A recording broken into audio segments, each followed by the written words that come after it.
Boa noite, professor. Boa noite. É uma alegria muito grande ter o senhor conosco para poder falar, partilhar um pouco sobre Wittgenstein. Este é o nosso grupo de estudo, é um grupo de estudo para introduzir na antropologia filosófica, para a gente poder conhecer um pouco sobre diversos autores que falam sobre essa compreensão do homem. A maioria do grupo que são estudantes da psicologia, de vários períodos, e muitos se interessam pela fenomenologia, pela filosofia. Tenho certeza que a Wittgenstein vai abrir um leque de possibilidades para nós. Então, seja bem-vindo. E o professor Miguel Malcude, ele foi professor há muitos anos, licenciado em UFMG, e é um grande pesquisador sobre a Wittgenstein. Tem vários artigos escritos sobre o tema. Eu vou passar nas mesas, enquanto ele fala, 2 horas que ele organizou, tem vários artigos, é bem interessante. Tem uma terceira, que é aquela como dele, que é a psicologia com algo. Então, fica à vontade, professor, se alguém tiver alguma dúvida, pode à vontade no final, eu respondo, a gente vai conversando. Então, seja bem-vindo, fique à vontade. Queria agradecer muito o convite, viu, Vitor? E queria também parabenizar vocês pela iniciativa de reunir um grupo assim. Acho que é fundamental que na psicologia a gente tenha uma abertura para a filosofia, isso é algo relativamente novo, né? Mas queria parabenizar também pela escolha do tema, eu achei muito interessante. Bom, primeiro pela escolha de focar a contribuição de Edith Stein para pensar a pessoa, mas também achei interessante o fato de que a proposta chegou para mim como a tentativa de abordar o mistério da pessoa humana. Eu achei isso muito interessante, acho muito bom que vocês na psicologia estejam já desde cedo abertos para uma dimensão mais complexa do que os reducionismos que a gente está sendo formado e está um tanto já acostumado a ele, né? Então, acho um tema muito instigante, muito importante. Eu vou tentar pincelar algumas coisas de contribuição de Edith Stein e fazer algumas considerações de consideração, algumas considerações em relação à psicologia, a como a gente trabalha, como a gente assume o desafio de estar diante de uma pessoa com seu mistério. Bom, então vamos em frente. O nosso tempo é curto, né? Vamos tentar ocupar bem esse tempo aqui. Vocês vão anotando aí umas questões, algumas perguntas, algumas dúvidas que forem surgindo. Espero que tenha tempo para a gente responder. A estrutura da pessoa humana é um tema muito importante para Edith Stein. Aliás, tem um livro todo dela chamado A Estrutura da Pessoa Humana. E ela apresenta dimensões fundamentais como corpo, psique e espírito. Essas dimensões não são, pelo menos o corpo e psique, não são só dos seres humanos, mas a gente participa de toda a estrutura do mundo. Como pessoa, nós não somos seres espirituais no sentido de destacado do mundo, mas a gente é feito, é composto de materialidade, como tudo é materialidade no mundo. Ela fala mesmo em um reino próprio da materialidade, um reino o reino animal, do qual nós também compartilhamos, e nós estamos mergulhados num outro reino, que é o reino do espírito, que significa o quê? Significa que, do ponto de vista da materialidade, nós sofremos o efeito do mundo como qualquer outro objeto. Mas nós não simplesmente somos empurrados de um lado para o outro, por exemplo. A gente tem uma vivência enquanto a gente é empurrado para um lado para o outro. O fato de ser empurrado para um lado e para o outro desperta em nós um conjunto de reações, um conjunto de sensações, um conjunto de elaborações a partir do que nos afeta. Então, a própria palavra afeição é exatamente isso, né? Quer dizer, é o que acontece em nós a partir do fato da gente ser afetado por alguma coisa. Então, veja, aí está envolvido tanto a materialidade quanto a dimensão psíquica desse mundo de reações e de perspectivas a partir do que nos acontece. Mas por que ela precisa considerar que a gente tem uma dimensão do espírito além dessa dimensão psíquica? Porque o que nos define como pessoa não é o fato de a gente ter a dimensão psíquica, porque os animais também têm dimensão psíquica. O que nos define como pessoa não é o fato de a gente ter uma vida afetiva intensa, porque também os animais são afetados e têm uma vida afetiva, e se localiza no mundo a partir da sua vida afetiva. Então, nesse nível, a gente compartilha com tudo, com muita coisa, pelo menos, no mundo, no universo. Mas a atividade do espírito é uma coisa específica das pessoas. O fato de que a vida do espírito, então, significa uma possibilidade de dar uma resposta àquilo que nos acontece. Então, veja como isso é importante. A gente acostuma, na psicologia, a pensar nas associações mecânicas, nas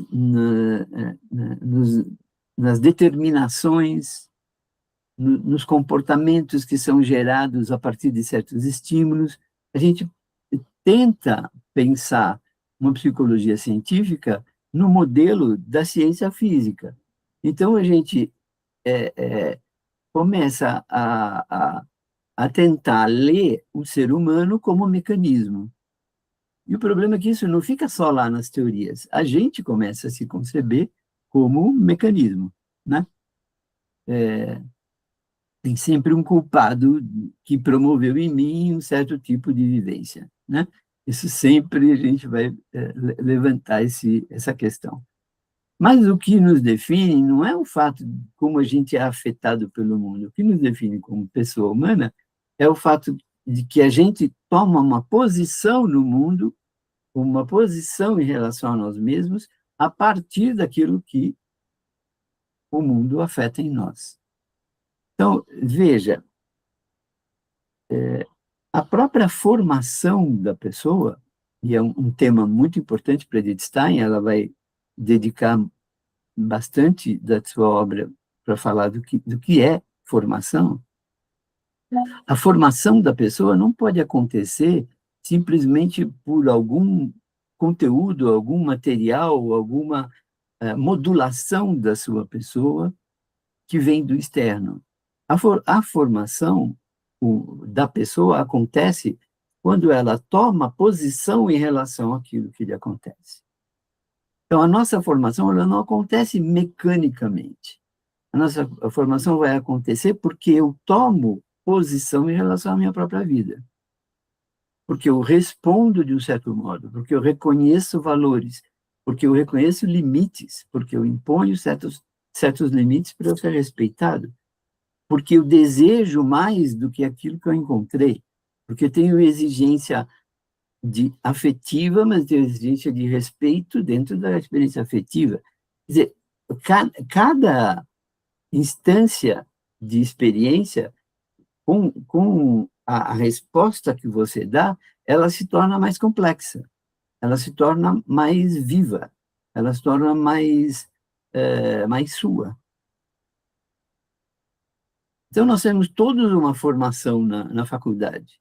Estudamos os mesmos livros, assistimos às mesmas aulas, mas a tua formação não está exatamente no livro que você leu, ou na aula que você ouviu, mas está na resposta que você dá àquilo tudo.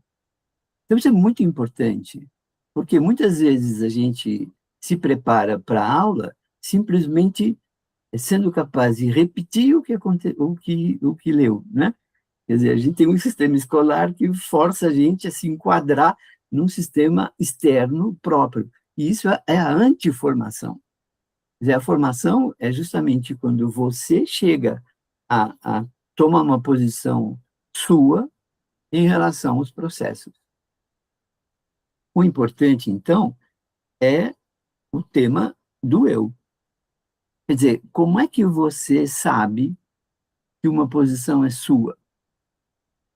Como é que você sabe que a sua posição é, é, é, é tão importante a ponto de constituir a tua pessoa no presente e abrindo perspectivas no futuro?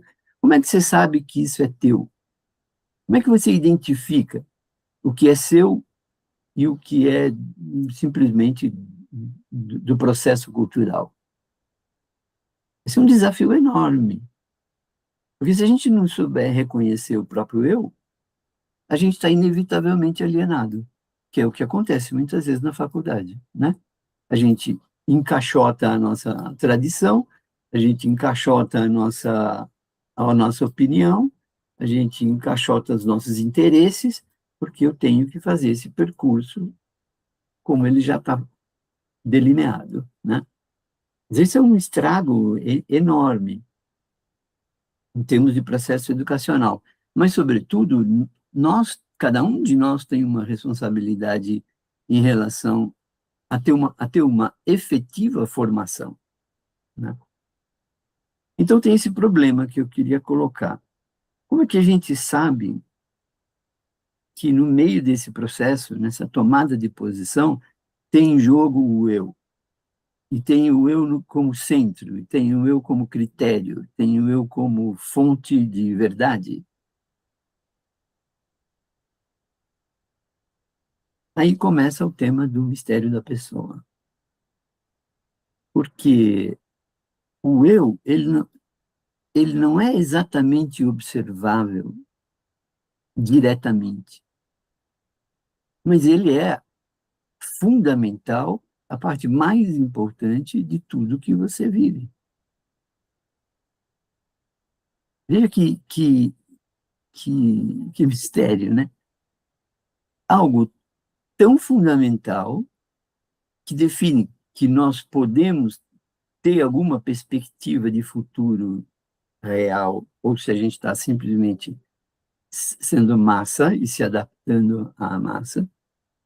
Esse ponto que muda completamente o percurso, a gente não tem exatamente uma clareza sobre ele.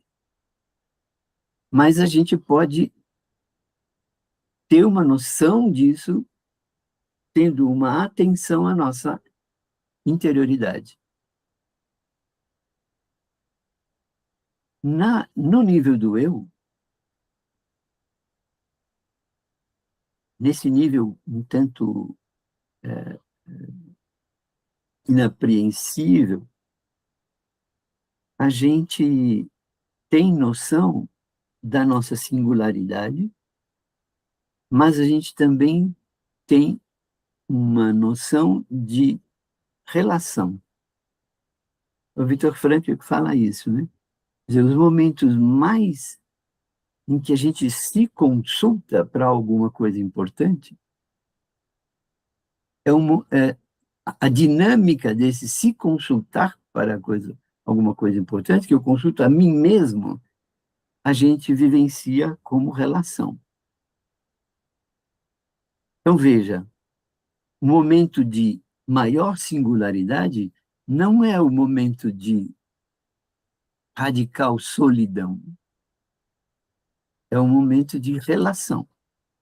Relação comigo mesmo, relação com o mistério da vida, relação com o divino, se quiser.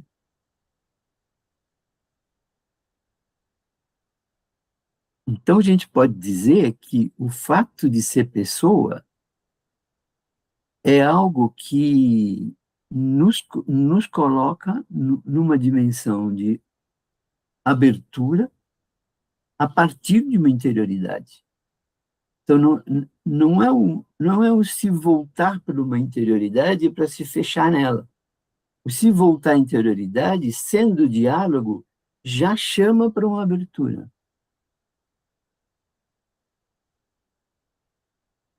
Num certo sentido, a gente é um mistério para nós mesmos, para ficar no tema de hoje, né? Então, essa singularidade, eu não preciso me comparar com milhões de pessoas para eu ter noção da minha singularidade. A minha singularidade, eu a reconheço nesse diálogo comigo mesmo e na abertura única, própria, original, autêntica, que pode emergir daí.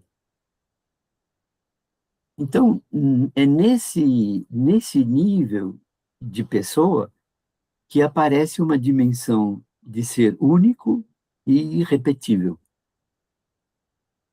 E por que a gente pode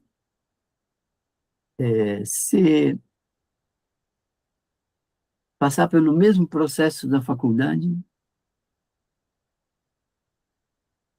e você se formar de maneira única e irrepetível? Como é que pode isso? Como pode que você apreende um conteúdo igual ao do seu parceiro, do seu companheiro de aula? E o que é que faz com que, desse apreender esse conteúdo, o que emerja é algo único e irrepetível? Porque se fosse ao acaso,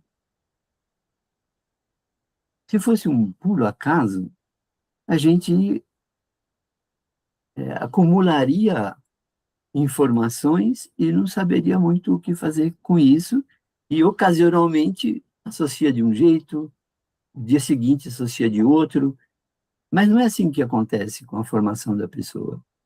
À medida que a gente vai se formando, o que eu tenho que responder hoje, o que eu tenho que responder amanhã, tem um ponto em comum, tem uma exigência em comum da minha pessoa.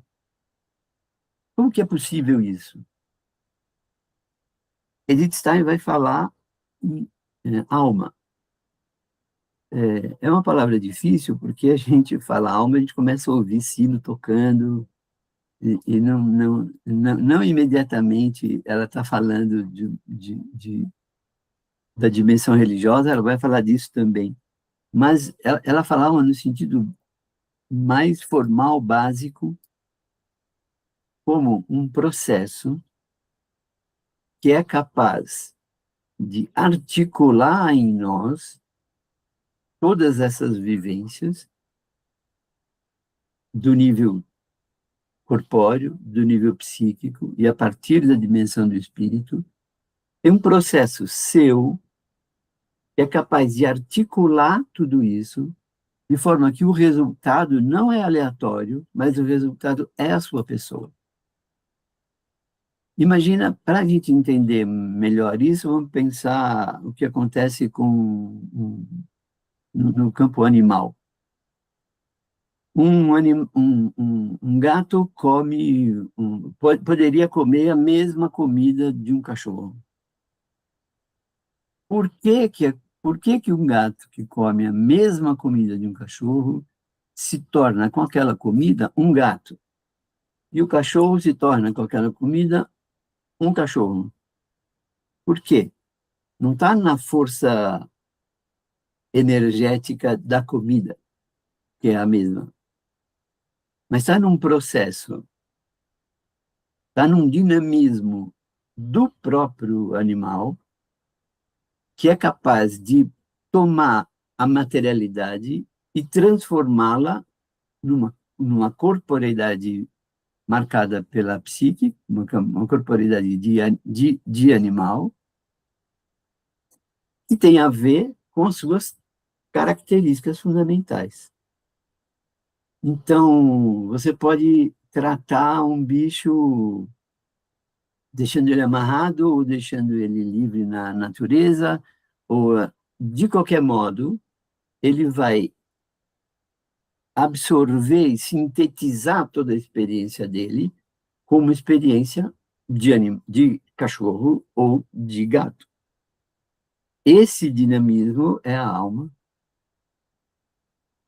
E isso é fundamental para nós também. Só que para nós envolve inclusive a dimensão do espírito. Não só o que a gente come, mas tudo o que a gente apreende pela dimensão do espírito, inclusive. Então, o que a gente toma da cultura, ela não vai se tornar simplesmente uma manipulação. Ele não vai simplesmente moldar a nossa pessoa, mas nós vamos tomar aquilo como ser humano. Edith Stein fala mesmo que nós temos um corpo de ser humano, nós temos uma psique de ser humano, nós temos uma vida do espírito de um único ser humano. A gente tem uma dimensão compartilhada com todos, mas, ao mesmo tempo, nós temos um único modo de articular isso. Porque a gente é pessoa por causa desse modo único de articular tudo. Então, a nossa formação ela não é aleatória. E por isso que uma pessoa que é tratada sem liberdade é profundamente violento, porque ela não vai se acostumar como um cachorro pode se acostumar com a privação de liberdade. A pessoa humana não se acostuma com a ausência de liberdade. O ser humano vivencia, inclusive, a, a, a perda da liberdade, o limite à liberdade, como violência.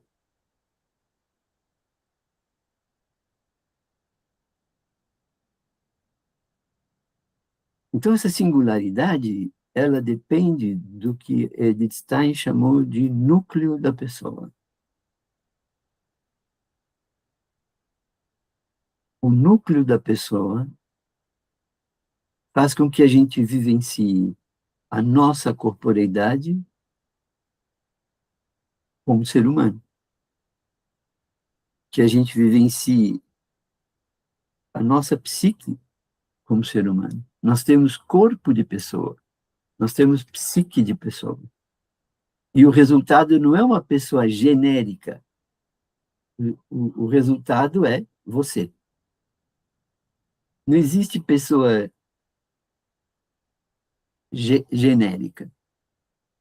Claro que a gente associa a minha pessoa única com a sua pessoa única e reconhece a pessoalidade minha e sua. Mas o núcleo é o que... o núcleo da pessoa é o que coloca, afirma a pessoalidade e abre caminho para o crescimento da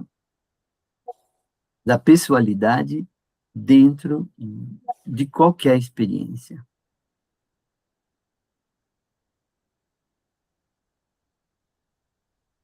Mas a Edith Stein, para ajudar a gente a se aproximar do que seria esse núcleo da pessoa, ela fala, esse é o nível em que a gente reconhece a beleza, por exemplo. A beleza é um mistério, né? Porque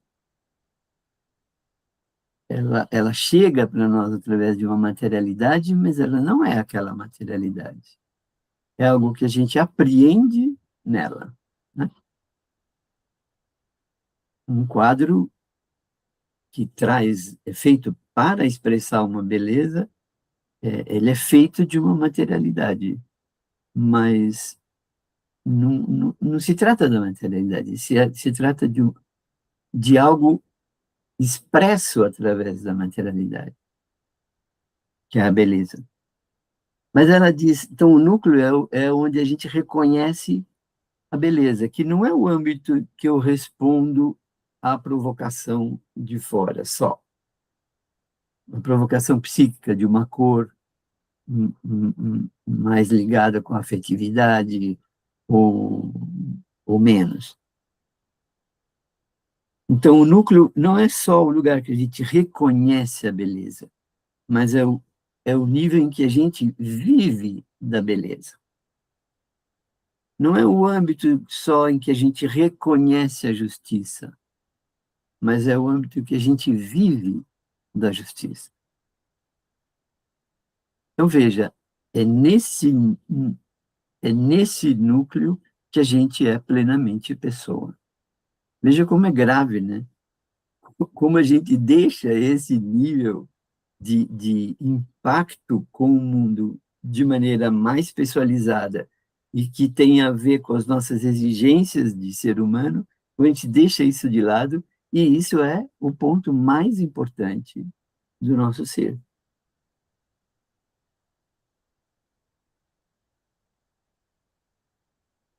Então, nesse núcleo, essa dimensão relacional, ela se torna muito importante,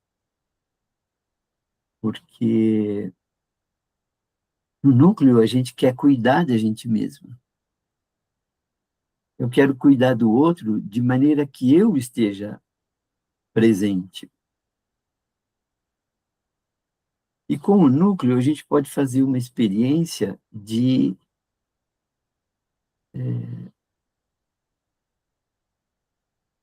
formação em que Einstein fala, a gente pode descobrir que eu quero estar presente na ação que eu cumpro. É assim quando a gente estuda, mas é assim quando eu abraço o meu namorado, minha namorada, eu posso desejar colocar mais eu no gesto. O importante é que ela diz que quanto mais eu faço isso, quanto mais eu escolho estar dentro do meu gesto, mais eu posso estar facilitado no momento seguinte a estar dentro do meu gesto. Quantas vezes a gente lê uma página inteira, né, de alguma coisa que a gente está estudando, ou mesmo de literatura, e depois a gente está no fim da página e a gente se deu conta que não leu nada, que não estava presente enquanto você leu a página inteira. Vocês já devem ter feito experiência assim, né? Quer dizer, não é automático que a gente realize ações bem sofisticadas, tipo estar estudando, e o nosso eu não está. É importante que ela diz que quanto mais eu atuo nessa direção, mais eu vou ser facilitado a fazer de novo, que é a ideia de virtude, né? Quer dizer, quanto mais eu atuo conscientemente do meu eu, mais eu estou facilitado a permanecer consciente do meu eu. Quanto mais eu deixo a bola cair, quanto mais eu me ocupo dos relacionamentos de maneira alienada, mais difícil vai ser eu tomar a decisão de estar presente no ato que eu estou realizando.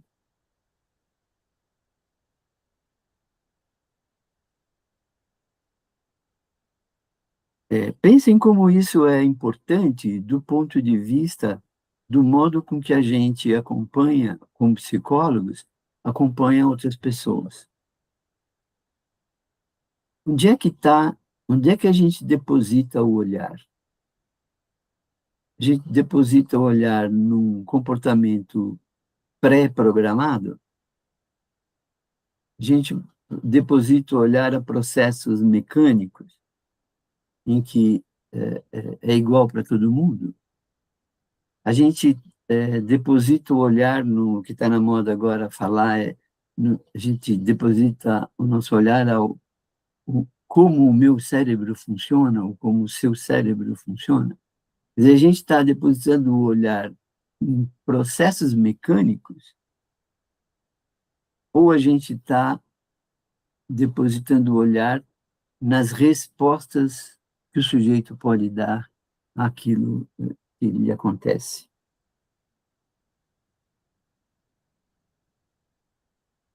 É impressionante que a gente pode perder a pessoa se ocupando de processos mecânicos, ou focando processos que valem para todos, desfocando o ponto da originalidade daquela pessoa.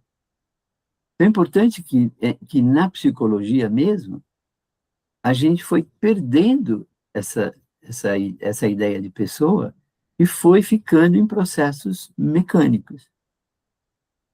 Infelizmente, nos últimos anos, isso tem crescido. Embora isso foi amplamente criticado anos atrás, né?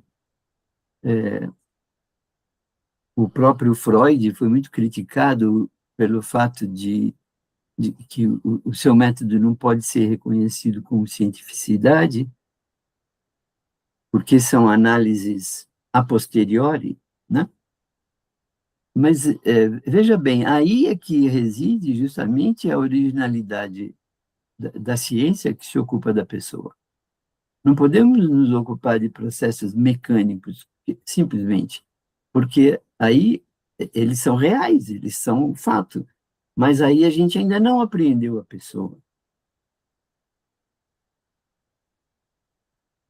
E os processos humanos, eles são marcados pela resposta que a pessoa dá.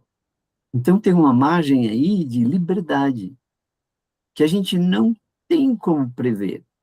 Eu não tenho como saber que associação uma pessoa vai fazer e em seguida vai se tornar deprimida ou vai ter uma cisão que depois vai se tornar esquizofrênica.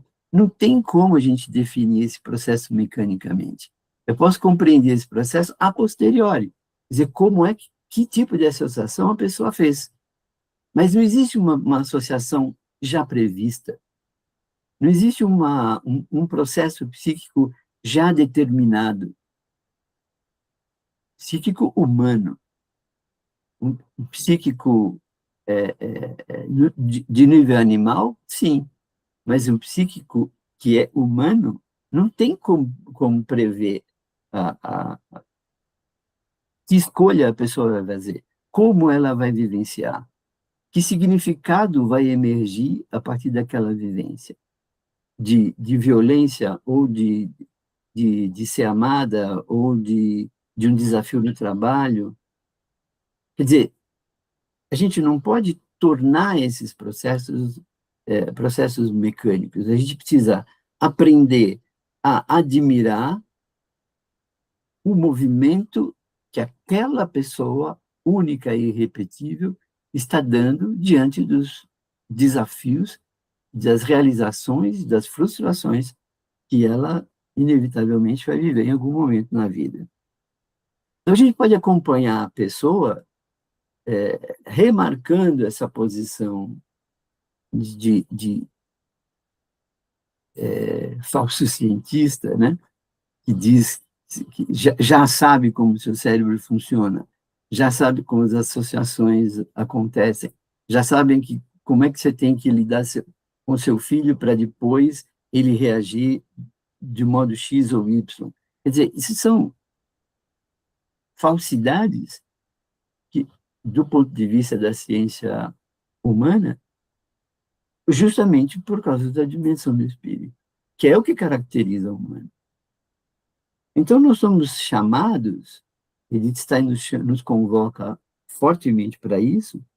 Nós somos chamados a olhar para o ser humano na sua característica, na sua tomada de posição. Essa tomada de posição ela é tão importante que ela fundamenta a nossa vida em comunidade também. Ela não só leva para a sua individualidade, mas ela leva para fora e constrói a sociedade. Ela vai mostrar nos seus estudos sobre sociedade e Estado que tudo está embasado na experiência de comunidade. E a experiência de comunidade é feita do sujeito tomando posição em relação ao outro ser humano. De eu responder ao outro como ser humano. Então, a comunidade não é simplesmente nós estamos fazendo a mesma narrativa, então a gente se apoia um ao outro. Isso não é comunidade. Comunidade significa a minha tomada de posição pessoal e única diante de você, que compartilha comigo o tempo, espaço, desafios. Então, a gente está vivendo muito na época das narrativas, né? Quer dizer, as narrativas definem um horizonte de mundo e exigem dos sujeitos uma resposta pré-fabricada. Com isso que eu falei aqui, que Stein trabalhou e apontou, é evidente que a gente, nesse campo, a gente está numa sociedade que está produzindo alienação. Embora se ocupe de temas muito importantes, mas de modo alienado.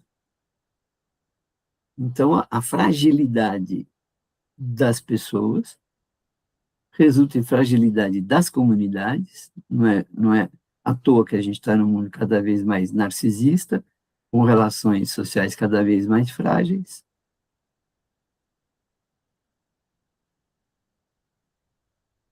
E não é por aí, não é? Por que é importante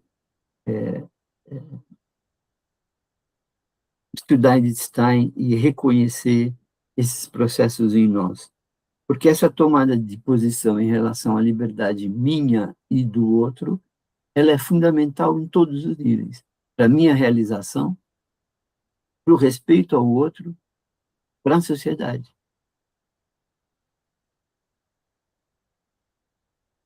E entra o tema da autenticidade, que do ponto de vista da psicologia é muito importante.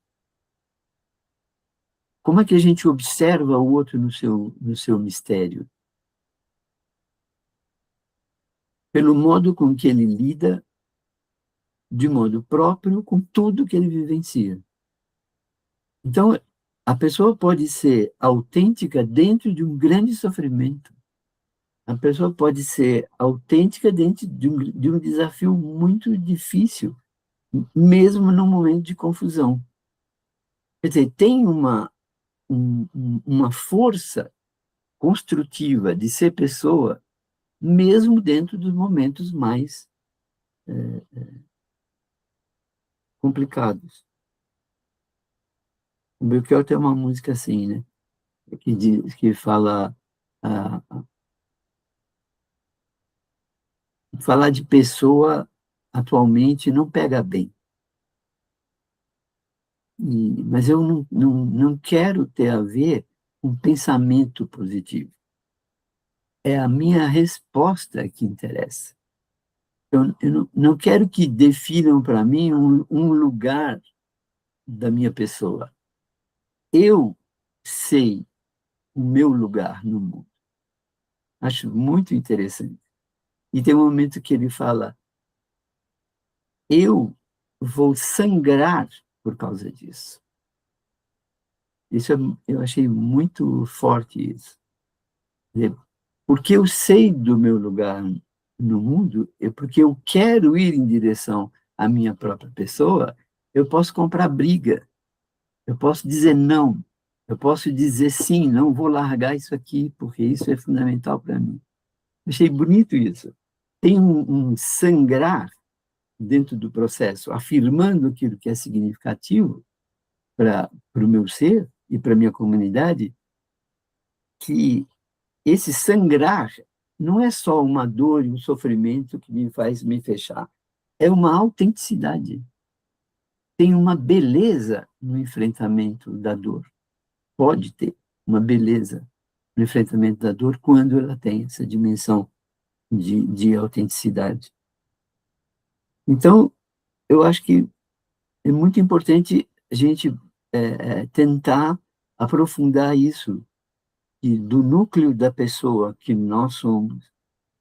A gente pode ser psicólogo, reconhecendo a beleza e vivendo da beleza de ser humano, com suas dores e os seus desafios, com seus limites e o seu desejo de ir além do limite. Então, acho que isso é uma contribuição assim imensa de Edith Stein para nós nesse momento em que a ciência psicológica está se tornando cada vez mais reafirmação do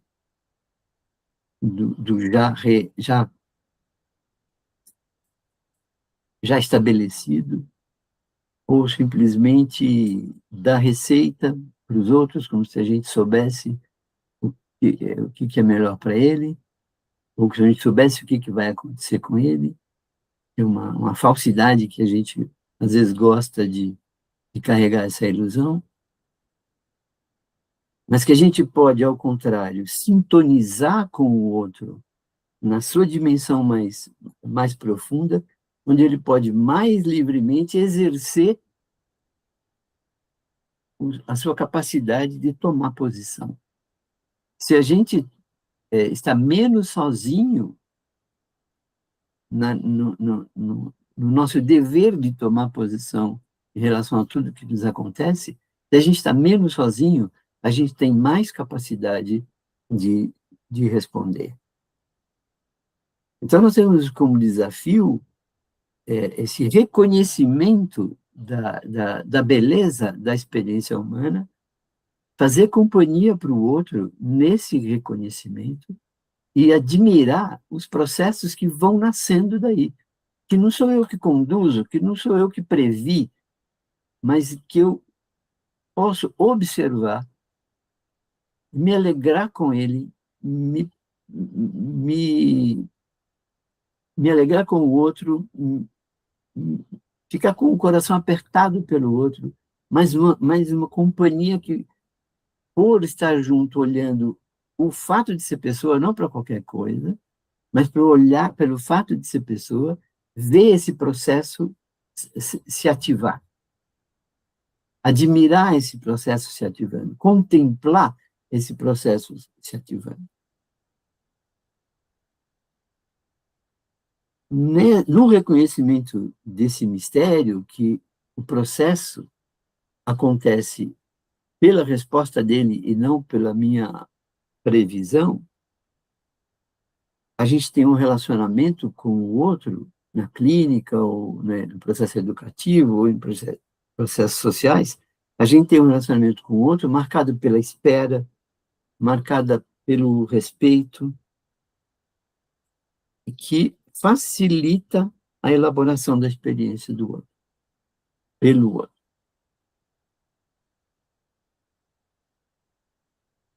Eu queria, sobre isso, trazer um parágrafo de um filósofo e teólogo chamado von Balthasar, é alemão, que ele fala sobre essa relação entre a atenção com a beleza de um movimento acontecendo e a relação com o mistério. Ele fala assim: o estádio estético representa, juntamente a esfera do pensamento e a esfera da ação, uma terceira esfera não reconduzível a uma das precedentes. Na experiência que se fez de uma beleza superior, na natureza ou na arte, O fenômeno de que outra forma se apresenta mais oculto, mais mascarado, pode ser colhido na sua diferenciação. O que está diante de nós é uma grandiosidade desconcertante, como um milagre. E, enquanto tal, nunca pode ser colhido, alcançado por aquele que faz a experiência dele. Mas possui exatamente, enquanto milagre, faculdade de ser compreendido. Uma semelhante coincidência de incompreensibilidade da minha parte, com mais conveniente plausibilidade, para mim, se dá somente no campo do belo, puro e desinteressado. Eu acho muito importante esse texto, porque ele fala que estou eu ali, está o outro ali, mas há um outro elemento, que é o acontecimento mesmo, e um acontecimento de beleza. E é nesse acontecimento que a gente pode compreender o mistério que é aquela pessoa e o que é o mistério que é aquele momento ali. Então, não se trata de não compreender porque é mistério, mas tem um modo de estar diante do mistério, é acolhê-lo como mistério, se relacionando com ele via beleza, em que a gente começa a compreender de um modo novo. Acho muito importante esse parágrafo. Tem um outro trecho que eu queria trazer, que é de um artista chamado William Condon, que é americano e viveu muitos anos na Itália.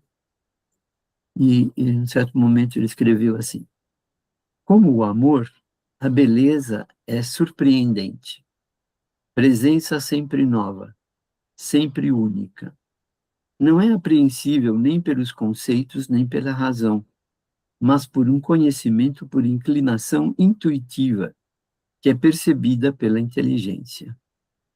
Como o amor, a beleza irradia, cria a luz, a qual, emanando das coisas, provoca a inteligência a ver. Eu acho muito bonito, porque, primeiro, ele fala, não tem a ver com o conceito ou com a razão, mas aquela beleza, aquela irradiação de vida que é reconhecida ali, ela nos chama a nossa inteligência a ver. Muito sintonizado com o que diria von Balthasar, né? A beleza nos chama a um conhecimento novo.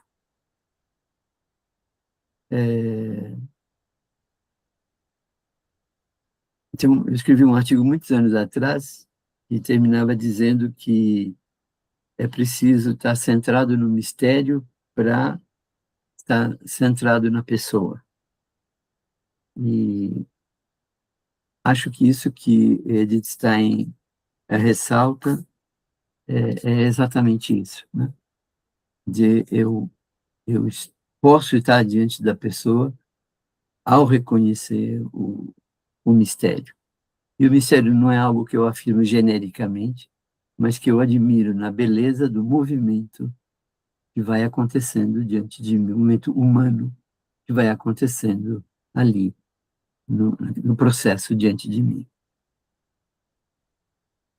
São muitas provocações que Edith Stein deixa para a gente, muitas provocações que eu deixo aqui para vocês, e espero que isso ajude vocês a querer estudar mais Edith Stein e tirar consequências novas para a psicologia, que a gente possa fazer uma psicologia que vale a pena. Se tiver ainda alguma pergunta, a gente tem alguns poucos minutos aí.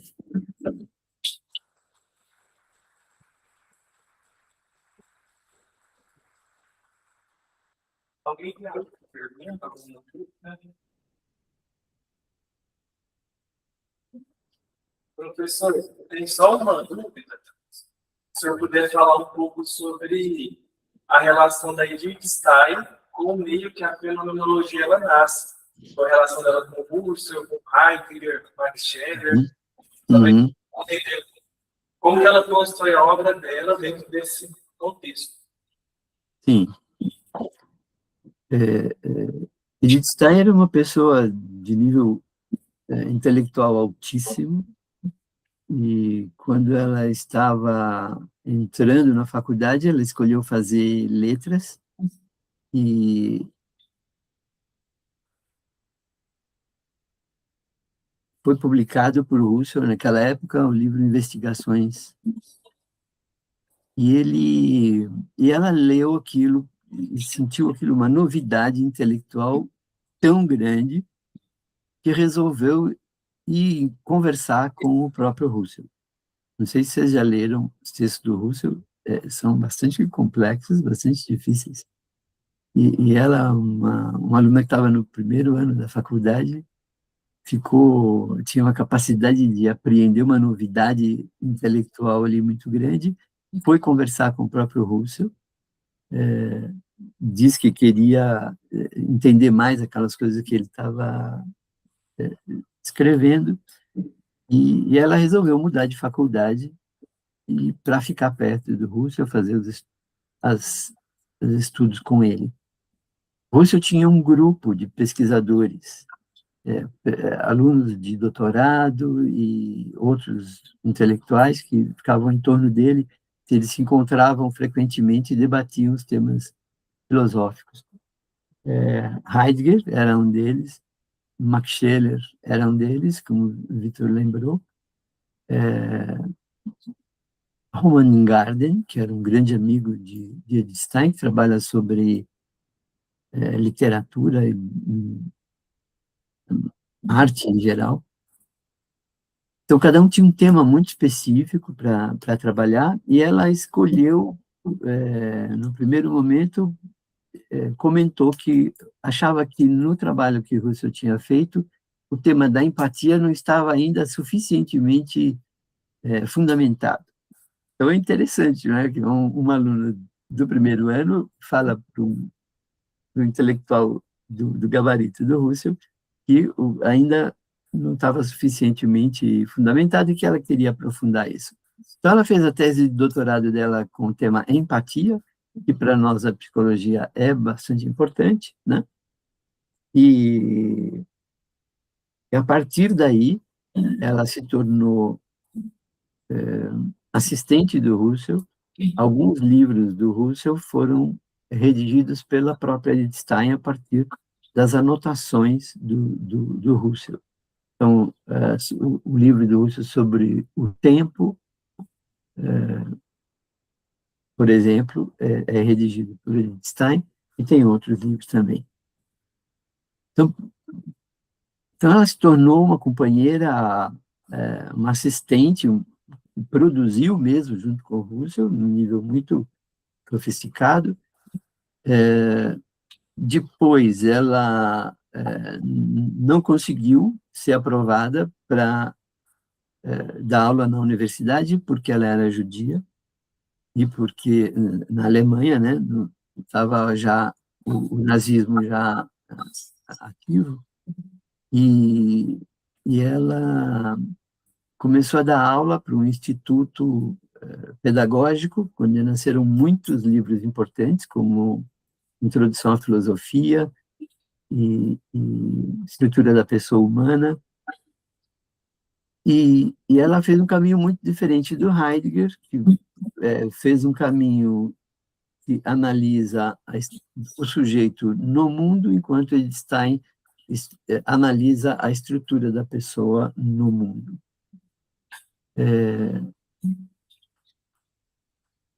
Depois ela foi proibida de dar aulas, porque ela era judia, então ela resolveu se tornar religiosa, entrou num mosteiro carmelita, continuou a escrever, uma das principais obras, as obras mais articuladas, ela escreveu quando ela estava no Carmelo, ela entrou no mosteiro carmelita.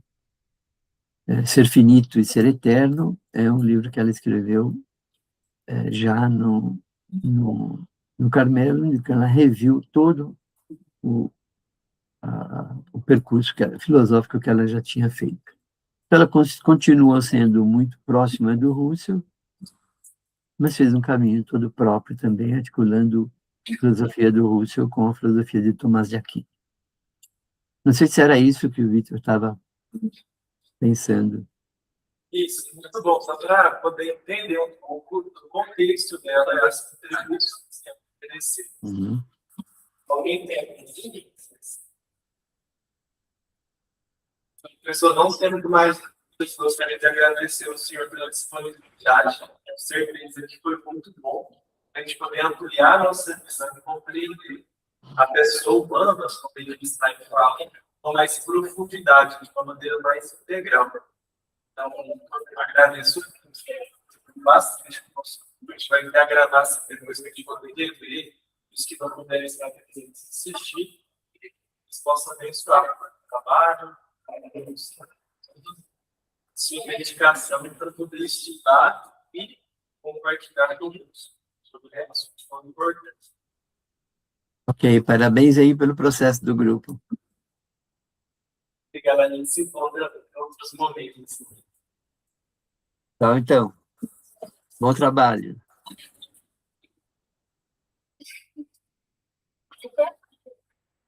Sim. Tchau, até mais, viu? Com Deus. Até mais com Deus.